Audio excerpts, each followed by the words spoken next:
꿍꿍가를 기록을 해보겠습니다.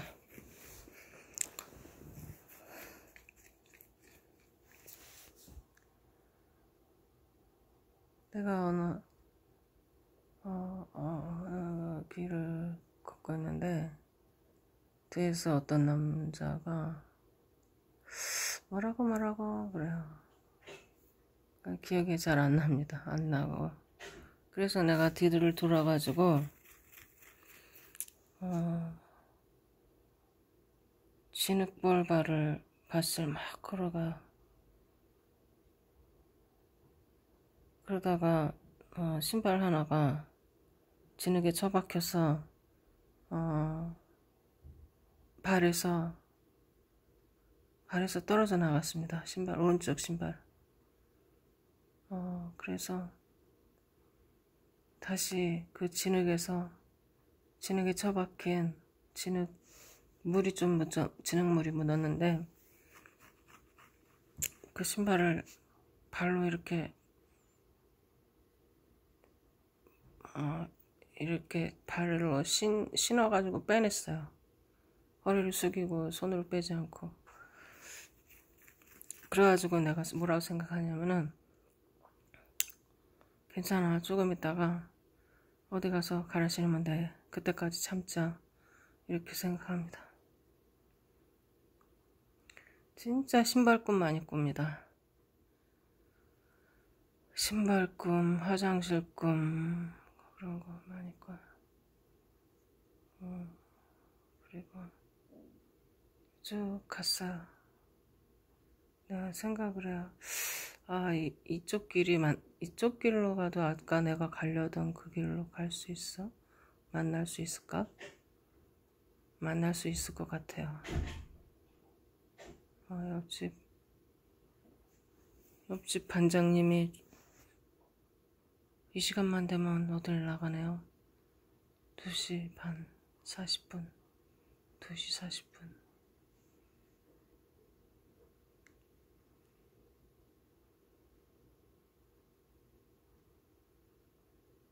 어디 가냐 너.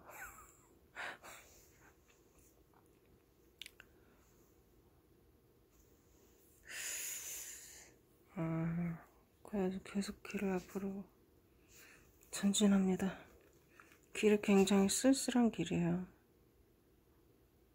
아까 내가 처음에 가던 길하고는 차원이 다른 그런 길입니다.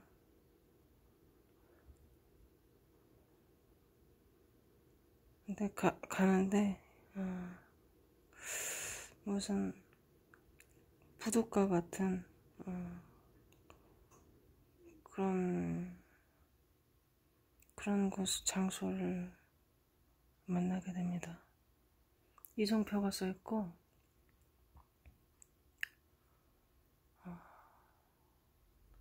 중간에 꿈이 지워졌어요. 내 동생이 나옵니다. 내 동생, 여동생이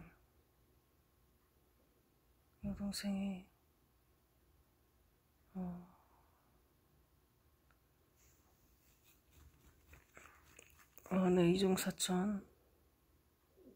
이종사촌 오빠랑 만납니다. 나랑 있다가 같이 가다가 둘이 사라져 버렸어요. 굉장히 불안해요.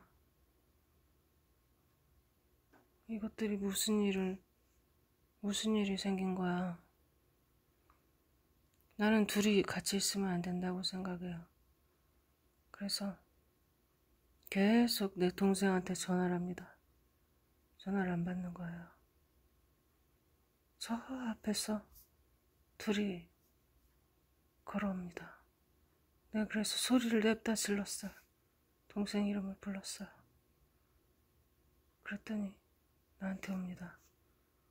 근데 그 이종사촌 오빠는 나를 반기질 않아요. 굉장히 불편해합니다. 나를.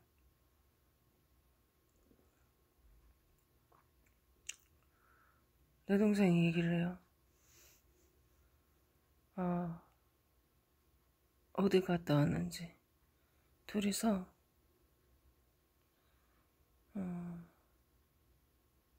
어디 바닷가 섬을 쳐다보고 있었대요. 그러면서 이중사촌 오빠가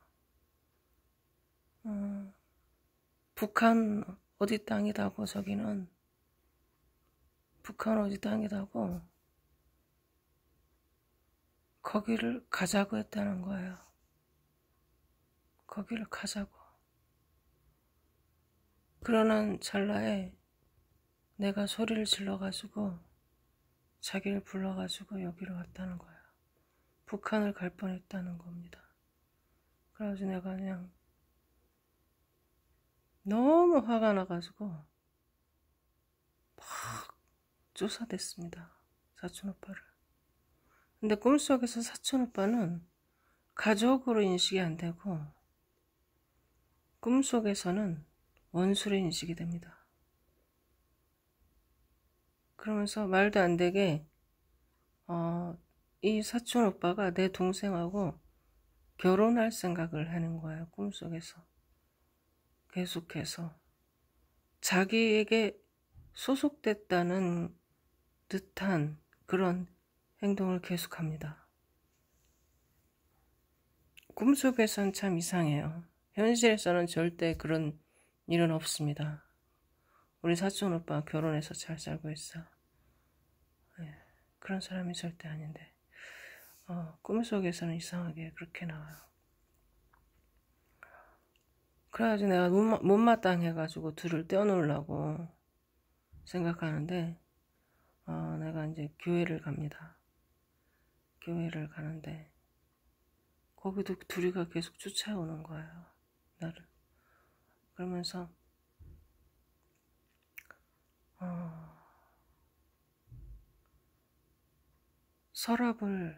서랍이 책상 서랍이 잠겨져 있어요. 책상 서랍이 잠겨져 있습니다. 근데 내 생각에 저거는 빵 보관 장소야.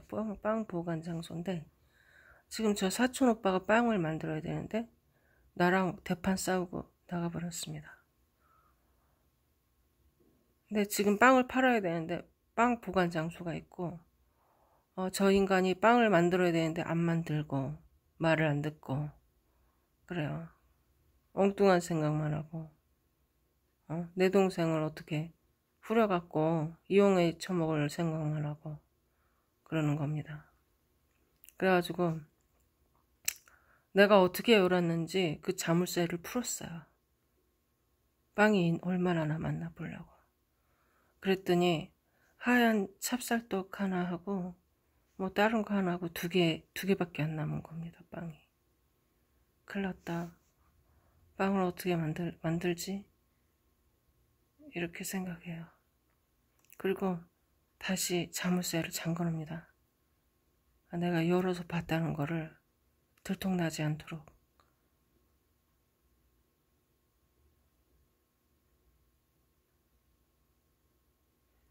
요즘 좀 안 좋은 꿈을 많이 꾸는 것 같아요.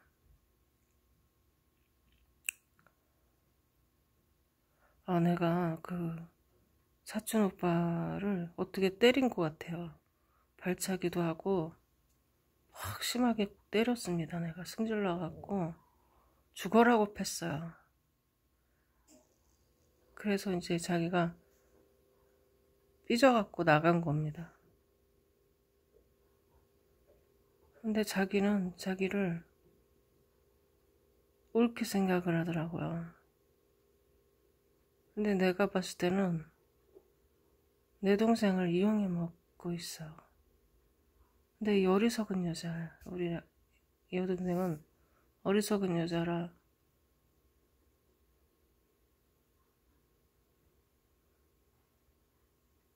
자기는 사랑을 받고 있다고 착각합니다.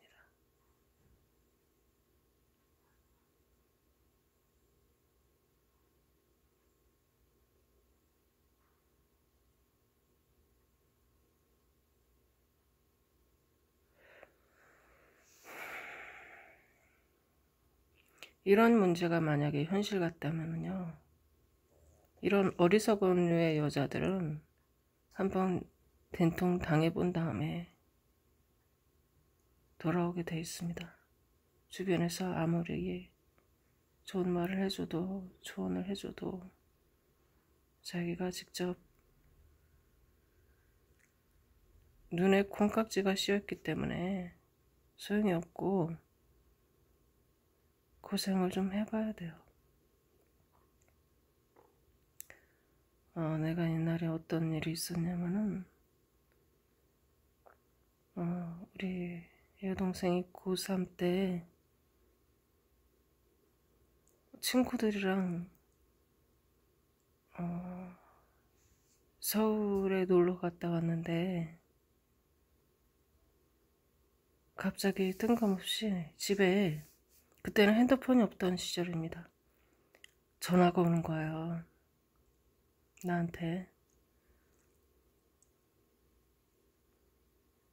그 목소리가 좀 이상한 외국 남성이 여보세요, 누구 있습니까? 막 이런 식으로 얘기를 하는 겁니다. 그래가지고 듣자마자 기분이 확 나빠버리는 겁니다.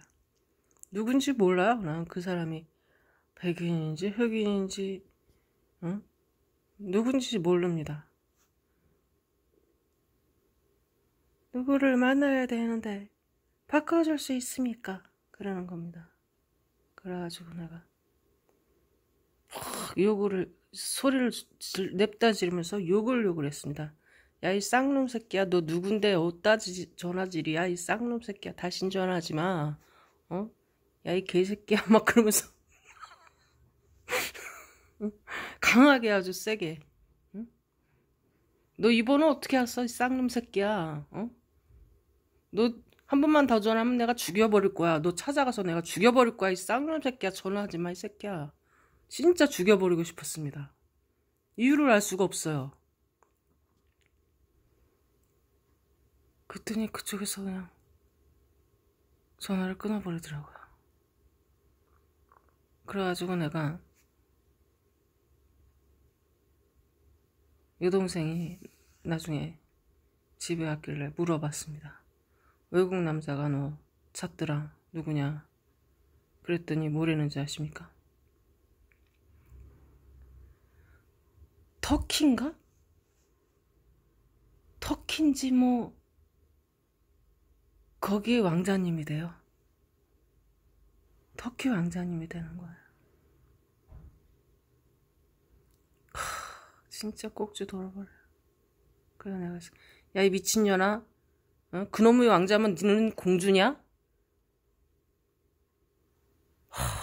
진짜 철이 없어도 이렇게 없을 수가 있나. 나랑 2살 차이밖에 안 나는데. 야, 이 미친년아, 어디다 전화번호를 지금 찌끄리고 다녀? 무슨 마음으로 전화번호 줬냐? 너 그럼 어디서 어떻게 만났냐? 대답을 안 해요.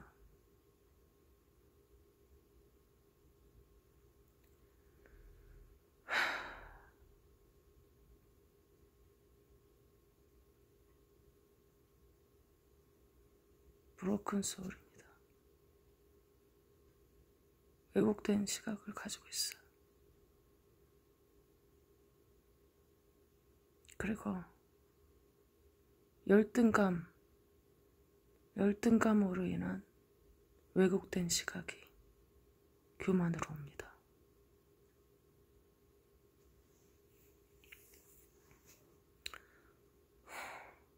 자기 자신은 절대로 열등하지 않은데 계속 속입니다. 너는 열등하다고. 너는 절대로 정상이 될 수 없다고. 열등하다고. 너는 1등이 될 수 없다고. 그러나 사실 성령 받은 주님의 자녀들은 1등이 아니라 0등입니다. 우리를 능가할 사람은 아무도 없어요. 그걸 모르기 때문에 항상 열등 열등감 속에서 그것을 이겨내는 방법을 터득한다는 것이 교만함으로 만들어내었습니다. 이런 사람이 진짜 많아. 진짜 많습니다. 바람 피는 사람들이 왜 바람을 피냐? 남의 가정이 깨어져도 나는 행복할 권리가 있다.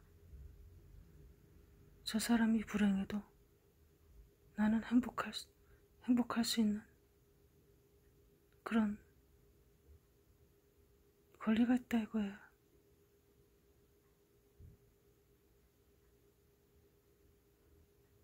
남이 희생해도 나는 그 희생을 발판으로 밟고 일어나서 행복할 수 있다 이거야.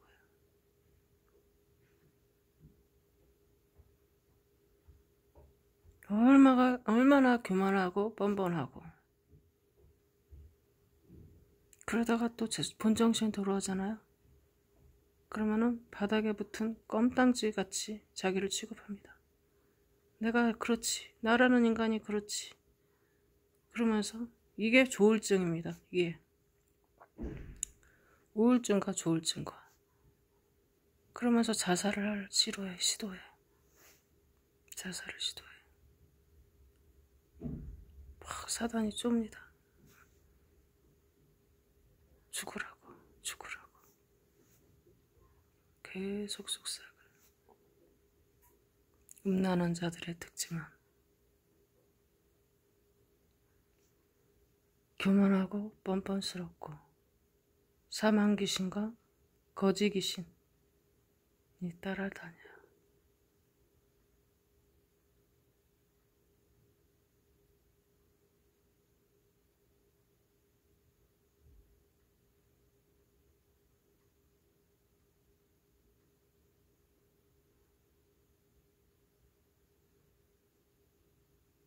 그들은 브로큰 소울입니다.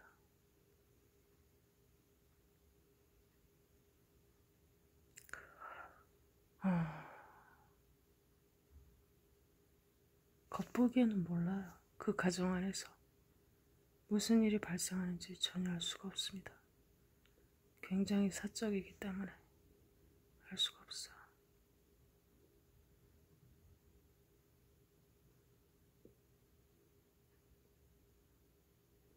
나 같은 케이스도 주변에 내 친구들은 내가 성격이 굉장히 당당하고 당돌하고 이러기 때문에 탑 클래스고 그러기 때문에 내가 집에서 굉장히 대접을 받는 그런 아이였다고 생각했습니다. 그러나 현실은 그렇지 않았어요. 정반대였습니다. 가정에서는 아웃사이더, 밖에서는 탑 클래스.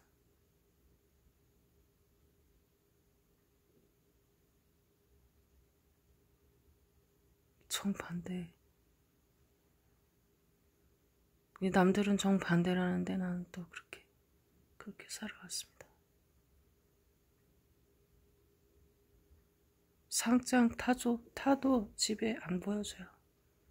하도 무시를 해대기 때문에 아무 의미가 없다고 생각합니다. 암울한 흑역사죠. 네. 그러나 뭐 말 안 해도 다 압니다. 가족들이 다 알죠.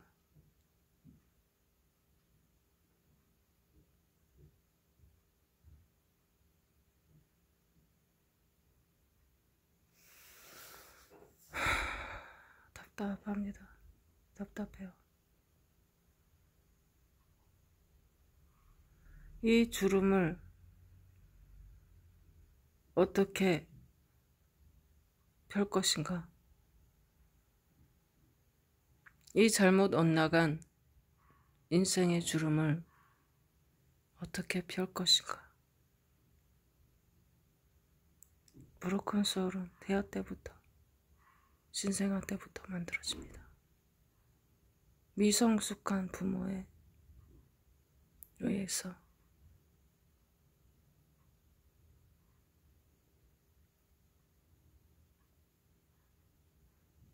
아이들을 고장내킵니다. 고장나는 인간들의 특징은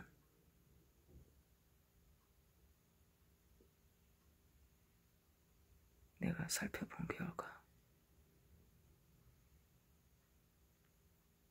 목사님과 같은 성품을 가진 사람들이에요. 굉장히 부드럽고 남을 배려할 줄 알고 헌신할 줄 알고 희생할 줄 압니다. 내가 그 악한 영향력 안에서 부러지지 않을 수 있었던 이유는 나는 그런 종류의 사람이 아니었기 때문입니다. 브로큰 소울은 굉장히 착해요. 그들은 다른 사람들에게 헌신되고 많은 도움을 줄 수 있는 그런 종류의 사람들입니다. 그 작용을 못하도록 계속해서 사탄이 콩작질을 해대는 것입니다.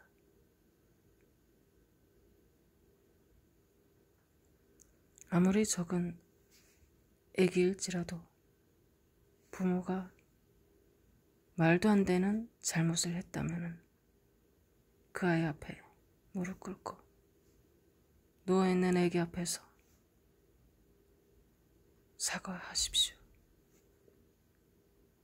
자기 잘못을 인정하고 알아듣습니다. 애기들이 말을 다 알아들어요. 다 알아들어요. 내가 100일 때는 생각 안 나는데요. 돌사진 찍을 때 생각나요. 엄마가 하는 말 다 알아듣습니다. 한국말 다 알아들어요.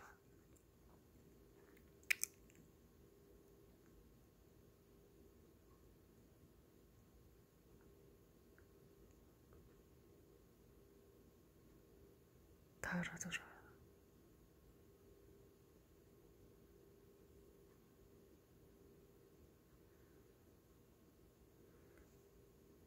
내가 이런 브로큰 소일에게 해줄 말이 있습니다. 자기 연민에 빠져서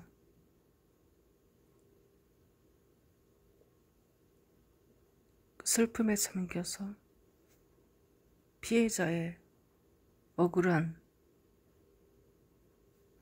감정 속에서 자기를 그런 느낌을 가지고 살지 마세요. 그것은 조작된 기억과 감정입니다. 진짜 당신이 아니에요.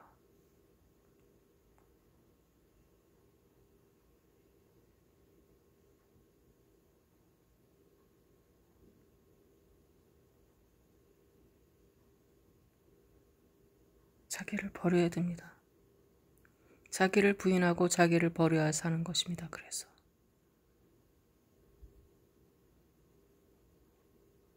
주님을 만나세요. 나는 누구냐고 물어보십시오. 나는 뭐냐고 질문하세요.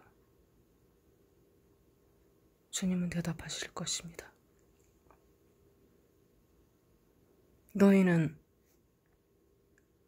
너는 신이 아니냐?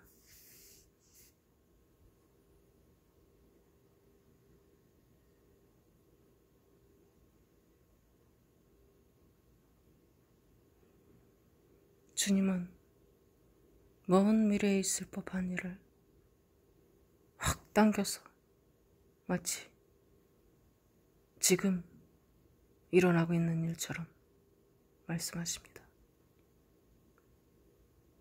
당신에 대한 믿음, 그 벅차오르는 감동으로 당신을 대하시고 말씀하십니다.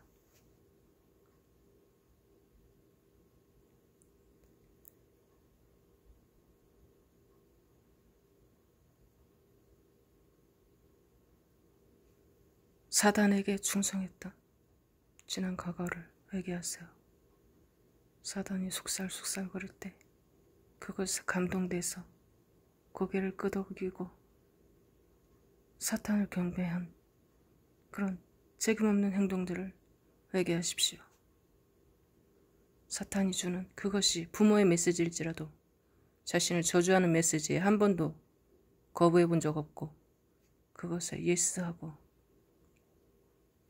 그것을 굳게 믿고 잘못된 메시지를 굳게 믿고 그것에 예스하고 그것을 따라 순종했던 모든 순간들을 회개하십시오.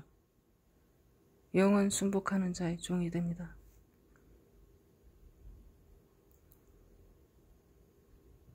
부모라고 해서 다 옳은 말만 하는 것이 아닙니다. 특별히 불신자 부모는 그래요. 하나님을 떠나서 브로큰 소울이에요. 귀신의 심부름하게 되어 있습니다.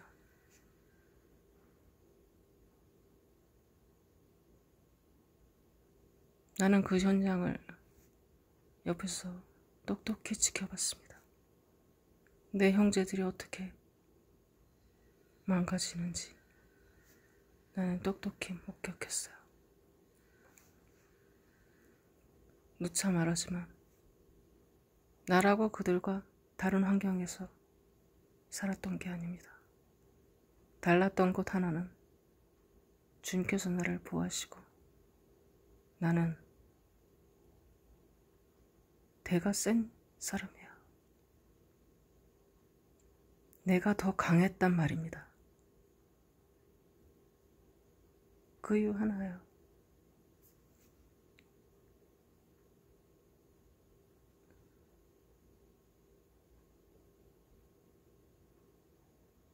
그러나 나 같은 케이스는 아주 특별한 케이스입니다. 거의 없어요. 내가 수많은 사람들을 만나보지만 100명에 한 명도 아니고 1000명에 한 명도 아니야. 1000명에 한 명도 아니다고요. 내가 길을 지나가지 않습니까? 나만 마스크를 안 쓰고 돌아다니져요. 아시겠습니까? 나 혼자만 마스크를 안 쓰고 돌아다닌단 말입니다. 그래서 생각을 하는 겁니다. 이것은 100명에 한 명도 아니고 1000명에 한 명도 아니다. 나란 존재는 누구인가 생각하게 되는 겁니다. 내가 내 자랑하는 게 아니라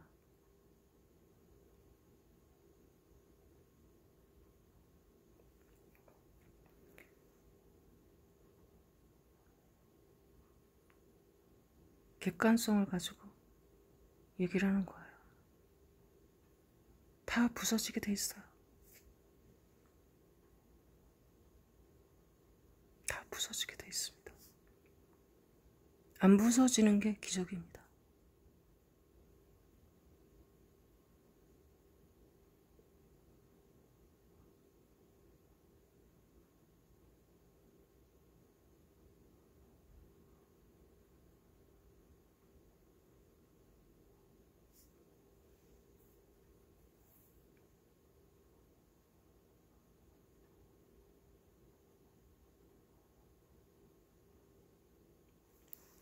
살아남아줘서 고맙다.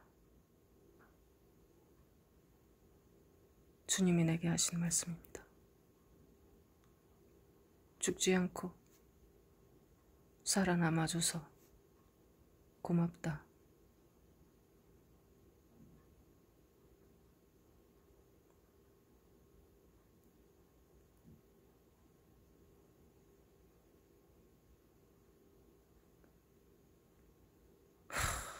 내가 정신을 차리고 보니까 수많은 인생들이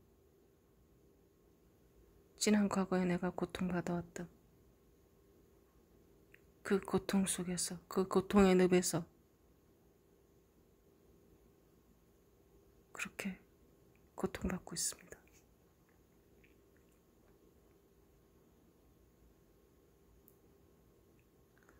예수 이름 외에는 구원이 없습니다. 예수님이 나 대신 고통받으셔서 십자가에 달려서 돌아가신 그 사건 하나를 인정하는 것이, 그것을 인정하고 받아들여야 됩니다. 그리고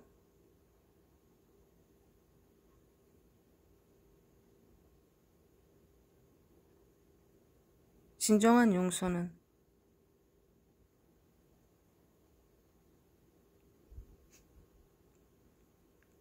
시스템이 보여야 돼요. 악의 순환의 고리를, 그게 보여야 됩니다. 부모가 어떻게 해서 브로큰 소울이 됐고, 그 브로큰 소울이 또 어떻게 해서 브로큰 소울 만들어내고,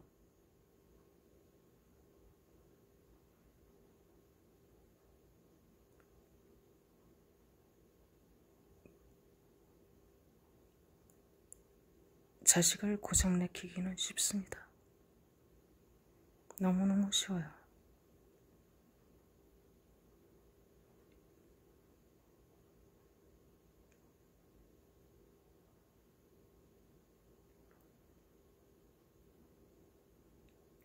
나는 부모의 사악한 미소를 보았습니다.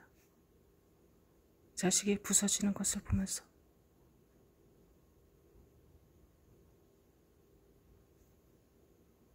쾌감을 느낍니다. 사악한 미소를 띱니다. 여러분, 그런 표정 본 적 있어요? 그것이 바로 귀신의 집, 브로큰 소울입니다.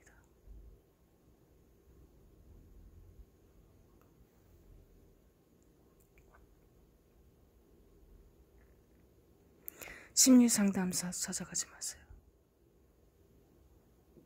그들은 거짓말쟁이들입니다.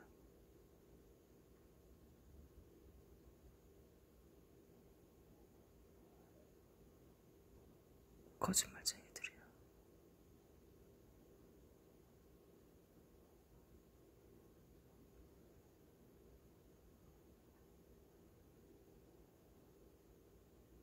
약간의 일반 상식적인 도움은 받을 수 있어요. 그러나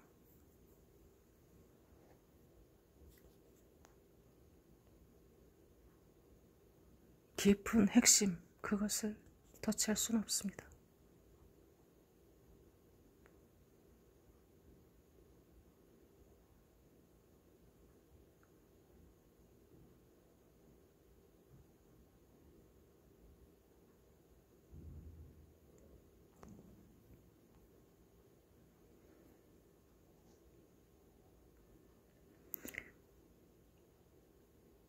내가 굉장히 얘기를 하면서 보니까 안 좋은 가정에서 자란 것 같지만 그렇지가 않습니다. 나는 그래도 정상적인 가정에서, 우리 부모는 성실했어요. 아버님은 그냥 할 말이 없어요. 아버님은 그냥 돈 벌어 오고 내 자식들 예뻐하고 그냥 평범한 그냥 가정이셨고, 엄마는 브로큰 소울이었지만은 우리 아빠가 굉장히 강인한 분입니다. 그래서 내가 봤을 때 그 기질을 내가 받은 거야. 아빠의 기질을. 근데 나머지는 엄마 쪽으로 붙어버렸어요. 엄마는 한 번도 이렇게 남을 사기치거나 그런 일을 해본 적이 없고, 아주 훌륭한, 성실하고 근면하고, 그러면서도 유난히 이 자식에게만큼은 마귀 짓을 해왔습니다. 이해할 수가 없어요. 한 번도 남에게 찍소리를 내보지 못하고 순종하고 복종했던 그런 스타일의 사람이 결혼해서 자기가 지배할 수 있는 그런 사람들이 생겼을 때 브레이크 없이 작동하는 미친 자동차같이 급발진을 한달까? 이해할 수가 없습니다. 한 번도 남한테 싫은 소리를 안 해보고 참기만 하다가 어째서 자기 자식들에게는 그런 미친 짓거리를 하게 될까요?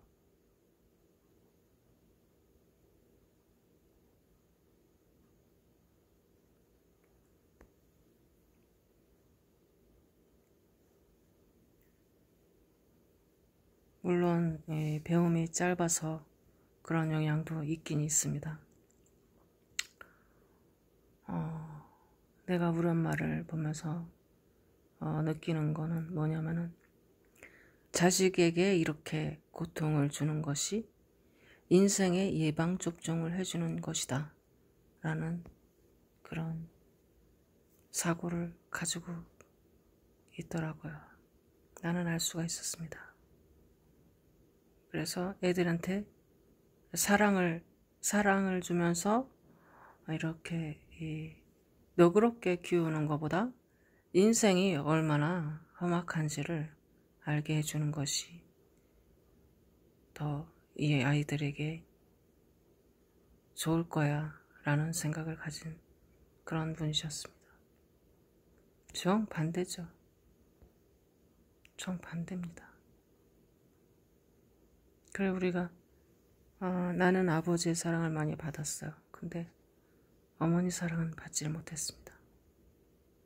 너무 화가 납니다. 화가 나요. 가장 존중받아야 될 대상에게서 존중을 받지 못했습니다. 근데 나는 그것을 표현했어요. 그러니 뭐 집구석이 맨날 전쟁터죠. 근데 우리 나머지 형제들은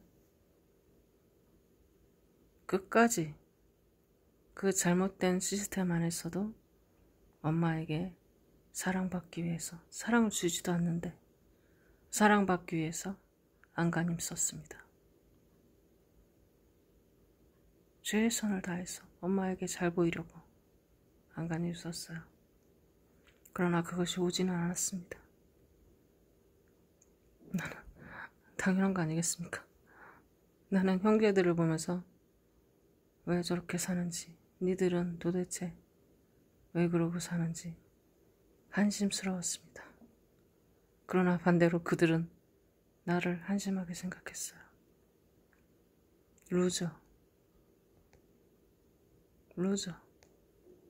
루저로 봤습니다. 나를. 내가 옳았다는 것이 아닙니다. 내가 이제 이 나이가 이제 50살이 돼 보니까 내가 이제 그런 그러니까 인정을 받지 못하더라도 부모에게는 내가 부모 대접을 했어야 되는데 그렇지 못했구나 그런 걸 느껴요. 근데 솔직히 말해서 뭐 받은 게 나가는 거지 받지도 못하는데 뭐가 나가요? 안 됩니다. 그 이론이고 실제는 그렇게 되지 않아요. 이론과 실제는 다릅니다. 뭐 받은 만큼 나가는 거지. 내가 0인데 1이 어떻게 나가? 안 나가는 거지. 근데 그것을 바라는 게 미친 거 아닙니까?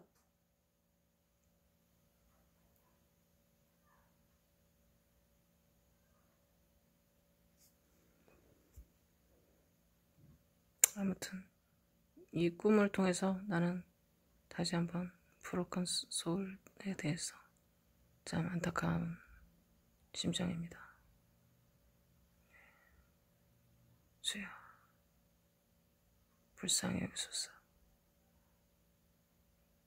수많은 사람들이 사탄에게 속아서 거짓된 정보로 자신의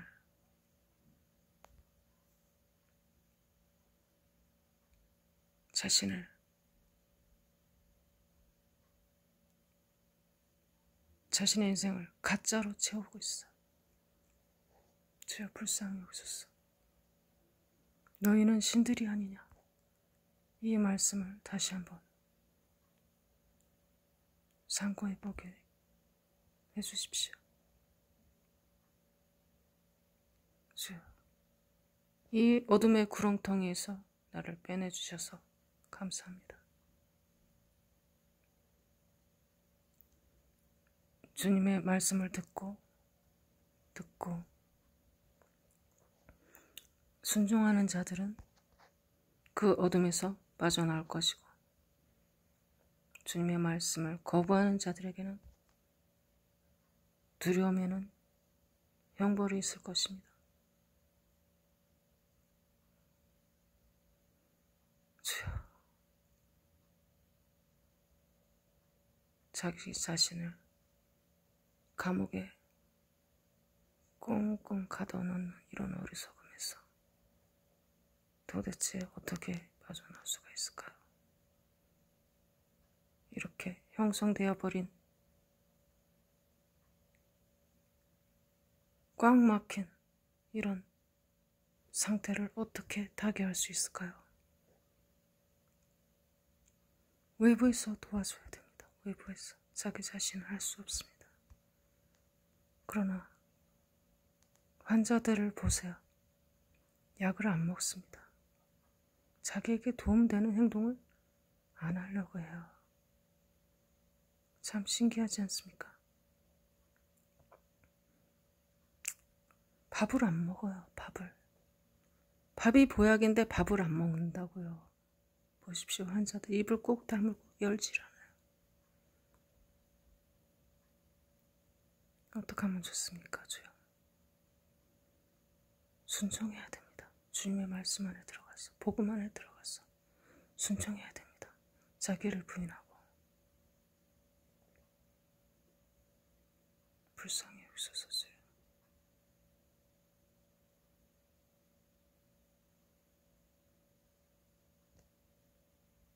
마치겠습니다.